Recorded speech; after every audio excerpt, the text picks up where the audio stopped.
नसीबीन के जिन्नात का एक खास और इंतहाई ताकतवर गुरवा जो इब्लीस के हुक्म पर इसी राज की खोज में जमीन का कोना कोना छान रहा था, इत्तेफाक से इसी वादे नखला की तरफ आ निकला। ये वो जिन्नात थे जो बड़े सरकश और ताकतवर माने जाते थे।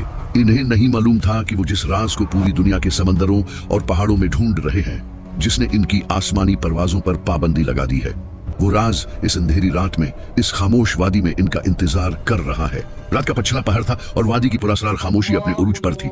हवाएं थम चुकी थी और ऐसा लगता था जैसे वक्त की रफ्तार भी रुक गई हो। जिन्नात का यह गुरवा वादी के ऊपर से गुजर ही रहा था कि अचानक इस खामोशी को चीरती हुई एक ऐसी मिकनातीसी, पुरजलाल और मीठी आवाज गूंजी जिसने जिन्नात के इस लश्कर के कदम वहीं के वहीं रोक दिए। ये कोई आम आवाज नहीं थी, ये एक ऐसी आवाज थी जिसने इनके वजूद में झरझरी पैदा कर दी थी। ये आवाज इस कदर मसूर कुन, इस कदर ताकतवर और इस कदर पुरनूर थी कि जिन्नात के इस सरकश गुरवा ने इससे पहले ऐसी कोई चीज न कभी सुनी थी और न महसूस की थी। वो सब के सब एक हैबत और सिहर के आलम में खामोश हो गए। इन्हें महसूस हुआ कि यही वो ताकत है, यही वो कलाम है और यही वो राज है जिसने आसमानों के दरवाजे बंद कर दिए हैं और फरिश्तों के पहरे सख्त कर दिए हैं। वो सब इस आवाज के सिहर में खंचे चले आए। ये किसकी आवाज थी?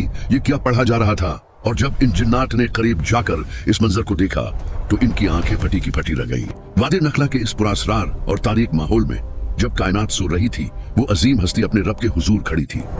ताइफ के जख्म अभी ताजा थे, जिस्म का हर हिस्सा दर्द से कराह रहा था, लेकिन दिल में अपने रब की मोहब्बत और इसके कलाम की मिठास ने हर तकलीफ को भुला दिया था। ये फजर का वक्त करीब था और मोहम्मद सल्लल्लाहु अलैहि वसल्लम नमाज में कुरान मजीद की तिलावत फरमा रहे थे। ये कलाम इलाही की वही मिकनातीसी, सिहर अंगीज और दिलों को चीर देने वाली आवाज थी जो आसमानों से नाजिल हुई थी और अब इस वीरान वादी में गूंज रही थी।